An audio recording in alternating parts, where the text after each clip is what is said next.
Hi hello ನಮಸ್ಕಾರ, welcome back to Sakshi kitchens. ನಾನು ಇವತ್ತು ಸಕ್ಕ ಟೇಸ್ಟಿಯಾಗಿ ಹಾಗೆ ಹೆಲ್ತಿಯಾಗಿರೋಂತಹ ರೊಟ್ಟಿ ರೆಸಿಪಿನ ತೋರಿಸ್ತಾ ಇದ್ದೀನಿ. ತುಂಬ ಚೆನ್ನಾಗಿರುತ್ತೆ ಈ ರೊಟ್ಟಿ ಮಾತ್ರ. ನಾನು ಈ ರೊಟ್ಟಿ ಮಾಡಿರೋದು ಮೊಳಕೆ ಕಟ್ಟಿರೋಂತಹ ಕಾಳುಗಳಿಂದ. ಈ ಕಾಳುಗಳಿಂದ ರೊಟ್ಟಿ ಮಾಡೋದ್ರಿಂದ ಮಕ್ಕಳಿಗೂ ಸಹ ತುಂಬಾ ಇಷ್ಟ ಆಗುತ್ತೆ. ಹಾಗೆ ಡಯಟ್ ಮಾಡೋರು ಸಹ ಈ ರೊಟ್ಟಿನ ಇಷ್ಟಪಟ್ಟು ತಿನ್ಬೋದು. ಹಾಗಿದ್ರೆ ಬನ್ನಿ ತಡ ಮಾಡ್ದೇನೆ ಈ ರೆಸಿಪಿನ ಯಾವ ಥರ ಮಾಡೋದು ಅಂತ ಇವತ್ತು ನಿಮ್ಮ ಜೊತೆಗೆ ಶೇರ್ ಮಾಡ್ತೀನಿ. ಇನ್ನೂ ಯಾರು ನನ್ನ ಚಾನಲ್ನ ಸಬ್ಸ್ಕ್ರೈಬ್ ಮಾಡಿಲ್ಲ ಪ್ಲೀಸ್ ಸಬ್ಸ್ಕ್ರೈಬ್ ಮಾಡ್ಕೊಂಡು ನೋಡಿ, ಹಾಗೆ ನನಗೆ ಸಪೋರ್ಟ್ ಮಾಡಿ. ಇವಾಗ ಇಲ್ಲಿ ನಾನು ಮೊಳಕೆ ಕಟ್ಟಿರೋಂತಹ ಕಾಳು ತೊಗೊಂಡಿದ್ದೀನಿ. ನಾನು ಇಲ್ಲಿ ಬರೀ ಕಡಲೆಕಾಳು ಹಾಗೆ ಹೆಸರು ಕಾಳನ್ನ ತೊಗೊಂಡಿದ್ದೀನಿ. ಅದನ್ನು ಮಿಕ್ಸಿ ಜಾರಿಗೆ ಹಾಕ್ಕೊತಾ ಇದ್ದೀನಿ. ಅದ್ರ ಜೊತೆಗೆ 1 ಗೆಡ್ಡೆ ಆಗುವಷ್ಟು ಬೆಳ್ಳುಳ್ಳಿ, 1 ಇಂಚ್ ಆಗುವಷ್ಟು ಶುಂಠಿ, ಹಾಗೆ ಒಂದು ಸ್ಪೂನ್ ಆಗುವಷ್ಟು ಜೀರಿಗೆ ಪುಡಿ ಹಾಕ್ಕೊತಾ ಇದ್ದೀನಿ. 1 ಸ್ಪೂನು ಗರಂ ಮಸಾಲ ಹಾಕ್ಕೊತಾ ಇದ್ದೀನಿ. ಯಾಕಂದರೆ ನಾವು ಮೊಳಕೆ ಕಟ್ಟಿಸಿರೋಂತಹ ಕಾಳು ಒಂದು ಸ್ವಲ್ಪ ಒಗ್ರು ಅನಿಸುತ್ತೆ ಅಲ್ವಾ, ಅದಕ್ಕೋಸ್ಕರ ಸ್ಪೈಸಸ್ನ ಹಾಕ್ಕೋಬೇಕಾಗತ್ತೆ. ಹಾಗೆ ಇದಕ್ಕೆ 1/4 ಸ್ಪೂನ್ ಆಗುವಷ್ಟು ಅರಿಶಿನ ಪುಡಿನ ಹಾಕ್ಕೊತಾ ಇದ್ದೀನಿ. ಹಾಗೆ ರುಚಿಗೆ ತಕ್ಕಷ್ಟು ಉಪ್ಪನ್ನ ಇವಾಗಲೇ ಸೇರಿಸ್ಕೊತಾ ಇದ್ದೀನಿ. ಇದಕ್ಕೆ ಒಂದು ಸ್ವಲ್ಪನೇ ನೀರನ್ನ ಹಾಕ್ಕೊಂಡು ಸ್ವಲ್ಪ ತರಿಯಾಗಿ ರುಬ್ಕೊಂಬರ್ಬೇಕಾಗತ್ತೆ. ಹಾಗಂತ ಕಾಳುಗಳು ಇರಬಾರ್ದು.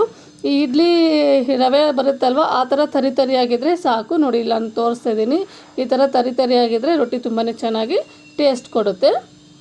ಇದನ್ನು ಇವಾಗ ಒಂದು ಮಿಕ್ಸಿಂಗ್ ಬೌಲಿಗೆ ಹಾಕ್ಕೊತೀನಿ. ಇವಾಗ ನಾನೇನು ರುಬ್ಕೊಂಡಿದ್ನಲ್ವ ಕಾಳನ್ನ, ಅದನ್ನು ಈ ಮಿಕ್ಸಿಂಗ್ ಬೌಲಿಗೆ ಸೇರಿಸ್ಕೊತಾ ಇದ್ದೀನಿ. ಸೇರಿಸ್ಕೊಂಡು ಇದಕ್ಕೆ ಚಿಕ್ಕದಾಗಿ ಕಟ್ ಮಾಡ್ಕೊಂಡಿರೋಂತಹ ಈರುಳ್ಳಿನ ಸೇರಿಸ್ಕೊತಾ ಇದ್ದೀನಿ. ಹಾಗೆ ಇದಕ್ಕೆ ಮೆಂತ್ಯ ಸೊಪ್ಪು ಸೇರಿಸ್ಕೊತಾ ಇದ್ದೀನಿ. ಚಿಕ್ಕದಾಗಿ ಕಟ್ ಮಾಡಿಕೊಂಡೆ ಸೇರಿಸ್ಕೊಳ್ಳಿ. ಇವಾಗ ನಮಗೆ ತಟ್ಟೋದಕ್ಕೆ ತುಂಬ ಚೆನ್ನಾಗಿ ಬರುತ್ತೆ. ಹಾಗೆ ನೀವು ಇದಕ್ಕೆ ನಿಮ್ಗೆ ಇಷ್ಟವಾಗಿರುವಂತಹ ಸೊಪ್ಪನ್ನ ಸೇರಿಸ್ಕೋಬಹುದು. ನಾನಿಲ್ಲಿ ಮೆಂತ್ಯ ಸೊಪ್ಪು ಹಾಗೆ ಸಬ್ಬಸಿಗೆ ಸೊಪ್ಪನ್ನ ಸೇರಿಸ್ಕೊಂಡಿದ್ದೀನಿ. ಈ ಸಬ್ಬಸಿಗೆ ಸೊಪ್ಪು ಹಾಕೋದ್ರಿಂದ ರೊಟ್ಟಿ ಫ್ಲೇವರು ತುಂಬ ಚೆನ್ನಾಗಿ ಬರುತ್ತೆ, ಅದಕ್ಕೋಸ್ಕರ. ಅದಾದ ನಂತರ ಕ್ಯಾರೆಟ್ ತುರಿನ ಸೇರಿಸ್ಕೊತಾ ಇದ್ದೀನಿ. ಹಾಗೆ ಇಲ್ಲಿ ಓಮ್ ಕಾಳನ್ನ ಒಂದು ಸ್ವಲ್ಪ ಕ್ರಷ್ ಮಾಡಿ ಹಾಕ್ಕೊತಾ ಇದ್ದೀನಿ. ಓಮ್ ಕಾಳು ಏನಕ್ಕೆ ಹಾಕ್ಕೊತಾ ಇದ್ದೀನಿ ಅಂದರೆ ಕಾಳು ಗ್ಯಾಸ್ಟ್ರಿಕ್ ಆಗಿಬಿಡುತ್ತಲ್ವ ಕೆಲವೊಬ್ಬರಿಗೆ, ಅದಕ್ಕೋಸ್ಕರ ಇಲ್ಲಿ ಓಮ್ ಕಾಳನ್ನ ಹಾಕ್ಕೊತಾ ಇದ್ದೀನಿ. ಅದಾದ ನಂತರ ಚಿಕ್ಕದಾಗಿ ಕಟ್ ಮಾಡ್ಕೊಂಡಿರುವಂತಹ ಮೆಣಸಿನ್ಕಾಯಿನ ಸೇರಿಸ್ಕೊತಾ ಇದ್ದೀನಿ. ನೀವು ಮೆಣಸಿನ್ಕಾಯಿನ ಕಾಳು ರುಬ್ತೀವಲ್ವ, ಆ ಟೈಮಲ್ಲೂ ಸಹ ಹಾಕೋಬಹುದು.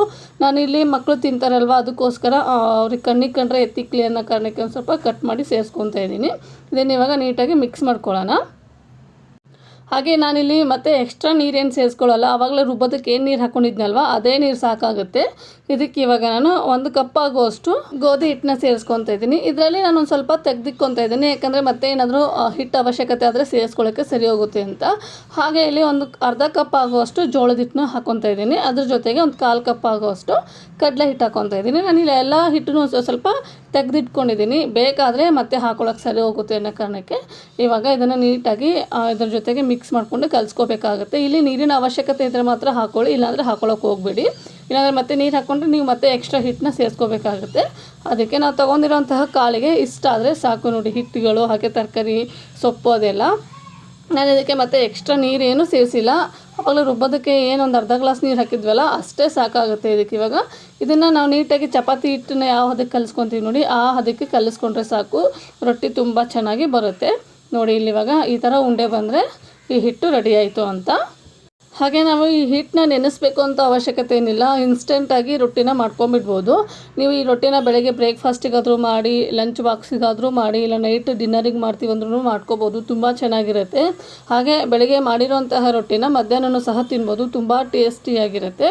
ಹಾಗೆ ನಾನು ಇವಾಗ ಇಲ್ಲಿ ರೊಟ್ಟಿ ಮಾಡ್ಕೊಳ್ಳೋದಕ್ಕೆ ಈ ಥರ ಒಂದು ಒಬ್ಬಟ್ಟು ಪೇಪರ್ ಅಂತ ಸಿಗುತ್ತೆ ಅಂಗಡಿಗಳಲ್ಲಿ, ಈ ಥರ ಪೇಪರ್ ತೊಗೊಂಡಿದ್ದೀನಿ. ನಿಮ್ಮ ಹತ್ರ ಈ ಥರ ಇಲ್ಲ ಅಂದರೆ ವೈಟ್ ಕಾಟನ್ ಬಟ್ಟೆಯಲ್ಲೂ ಸಹ ಈ ರೊಟ್ಟಿನ ಮಾಡ್ಕೋಬಹುದು.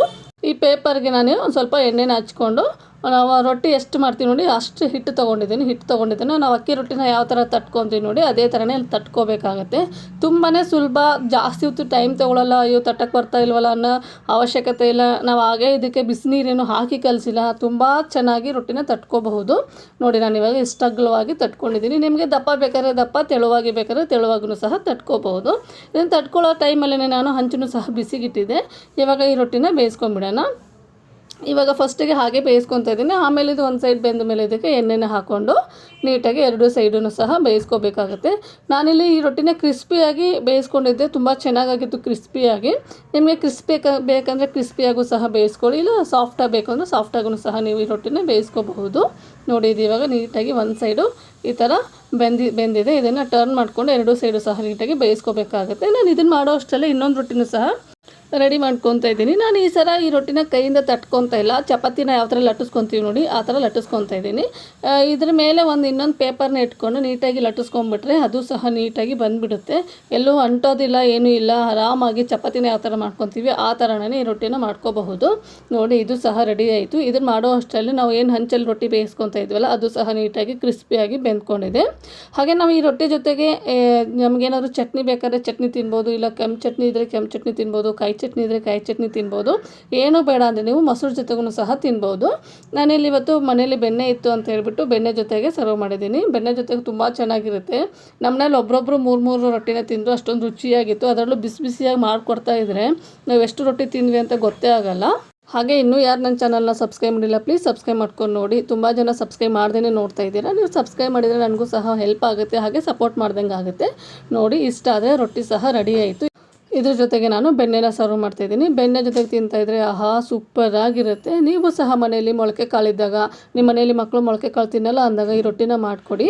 ಹಾಗಿದ್ರೆ ನಾನು ಮಾಡಿರುವಂತಹ ಈ ರೊಟ್ಟಿ ರೆಸಿಪಿ ನಿಮಗೇನಾದರೂ ಇಷ್ಟ ಆದರೆ ಪ್ಲೀಸ್ ಲೈಕ್ ಮಾಡಿ, ಶೇರ್ ಮಾಡಿ, ಕಾಮೆಂಟ್ ಮಾಡಿ.